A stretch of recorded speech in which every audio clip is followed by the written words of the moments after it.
Today I'm going to show how do we set password and how do we protect from unauthorized access. So now we go to file, you can go save as, you can go browse, you can save the document, that's a mark or whatever it is. And before you click save button, you go to tools and select general options. You can set password for open the Excel file.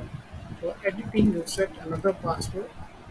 And you also read only method to confirm the access password and confirm the editing password. Once is okay, you can save on it.